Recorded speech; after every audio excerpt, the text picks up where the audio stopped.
دوستوں مزید Islamic video کو دیکھنے کے لیے ہمارے اس چینل قلعہ اسلامک کو سبسکرائب کیجئے اور پریس کر دیجئے بیل آئیکن کو تاکہ ہماری ہر نئی ویڈیوز کی نوٹیفیکیشن آپ تک پہنچے۔ شکریہ۔ بسم اللہ الرحمن الرحیم۔ شام کے اندر بشار الاسد کے فوجیوں نے، اس کے پروردہ گنڈوں نے وقت کے بہت بڑے حکمران، اللہ کے بہت بڑے ولی حضرت عمر بن عبدالعزیز رحمۃ اللہ علیہ کی قبر، ان کی زوجہ کی قبر کی بے حرمتی کی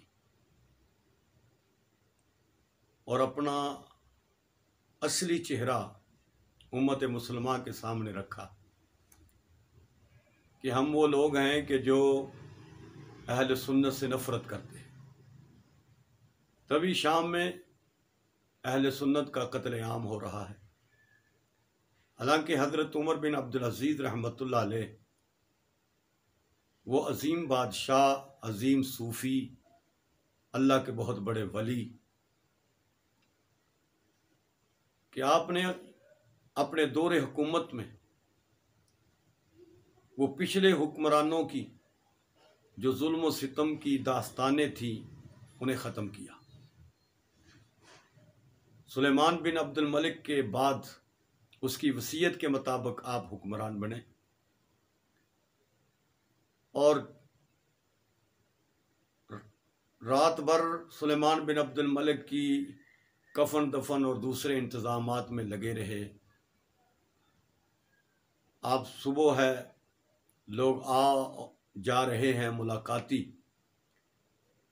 آپ آرام کرنے کے لیے تھوڑی دیر لیٹ گئے تو آپ کے بیٹے عبد الملک، آپ نے اپنے بیٹے کا نام عبد الملک رکھا تھا، وہ آئے اور کہنے لگے ابا جان اٹھیے اور لوگوں کو ان کا حق دیجئے، ان کے ساتھ انصاف کیجئے، ان کی باتوں کو سنیے۔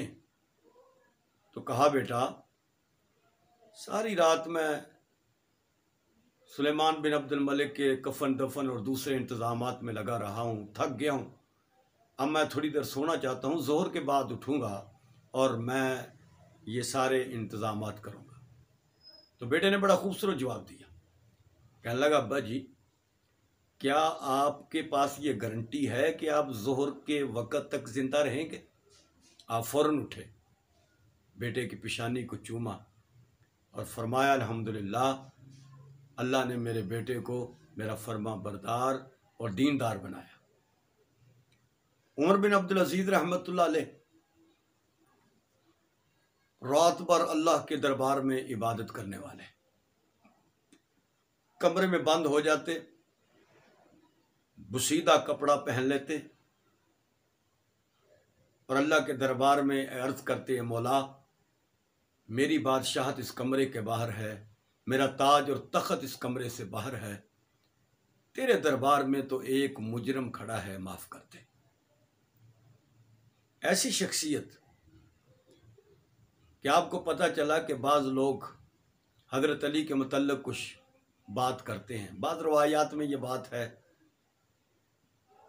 تو آپ نے اس گفتگو کو، ان باتوں کو جو حضرت علی کی طرف منسوب کی جاتی ہے یا کہا جاتا ہے، آپ نے اعلان کر دیا کہ حضرت علی کے متعلق کوئی ایسی بات میں نہ سنوں۔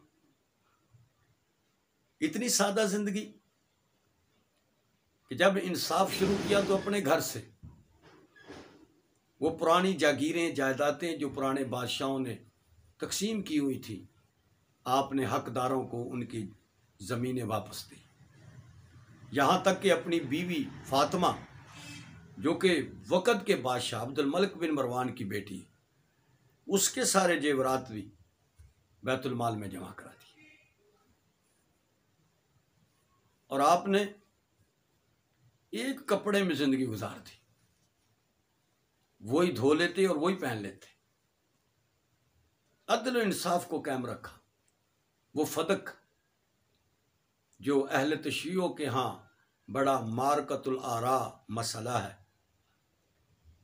مروان بن حکم کے دور میں انہوں نے اس کو اپنی اولاد کے لیے وقف کر لیا۔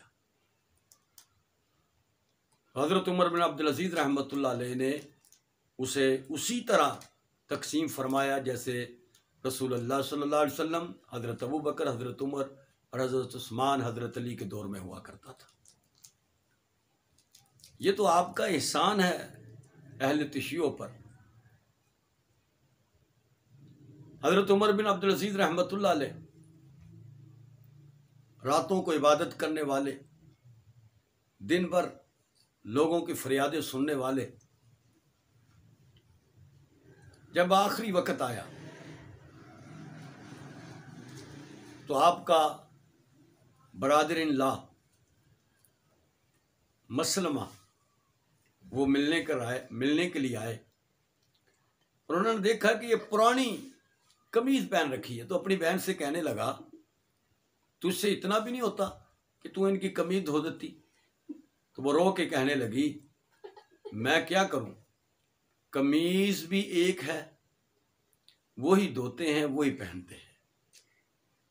یعنی اتنی سادہ زندگی جس شخصیت نے گزاری ہو، کسی کا 1 روپیہ بھی ناجائز آپ نے اپنے پر خرچ نہ کیا ہو، اپنی اولاد کو غربت اور پریشانی میں ان کی زندگی کو گزار دیا ہو، آپ نے اپنے بیٹوں کو فرمایا بیٹا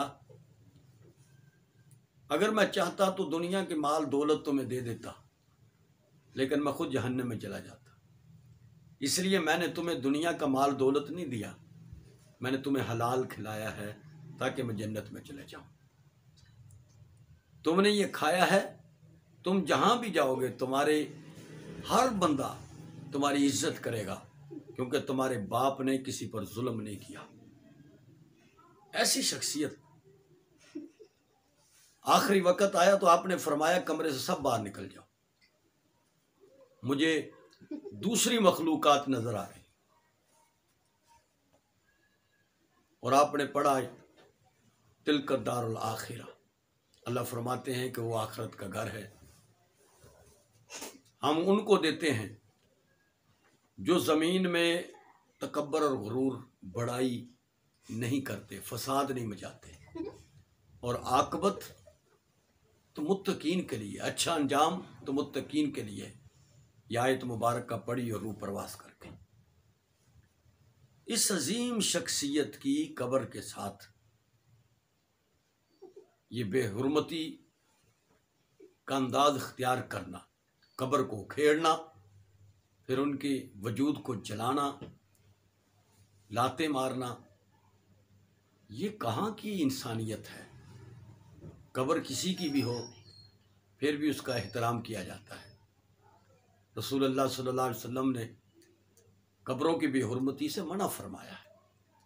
تم کون سا دین لوگوں کے سامنے پیش کر رہے ہو؟ دعویٰ اسلام کا ہے اور عمل تمہارے ہر اسلام کے خلاف ہے۔ میں پوری امت مسلمان کے جتنے حکمران ہیں ان کی خدمت میں یہ التماس کرتا ہوں کہ آپ اس کا ایکشن لیں اور ان لوگوں کو پتہ چلے کہ مسلمان اہل سنت ابھی زندہ ہیں، وہ اپنے بزرگوں کی سیرت کا بھی دفاع کرنا جانتے ہیں اور ان کے قبر کا دفاع کرنا بھی جانتے ہیں۔ ایسی غلطی، ایسا عمل، اس سے دنیا کے سامنے آپ کیا پیش کر رہے ہیں؟ دنیا کو آپ کیا دکھانا چاہتے ہیں کہ ہم اپنے بڑوں کے ساتھ ایسا کرتے ہیں؟ یہ اصل میں ان کا یہ بغض ہے اہل سنت سے جس کا انہوں نے اظہار کیا۔ اللہ ان سب کو تباہ و برباد کرے جنہوں نے اللہ کے اس ولی کی قبر کے ساتھ ایسا معاملہ کیا۔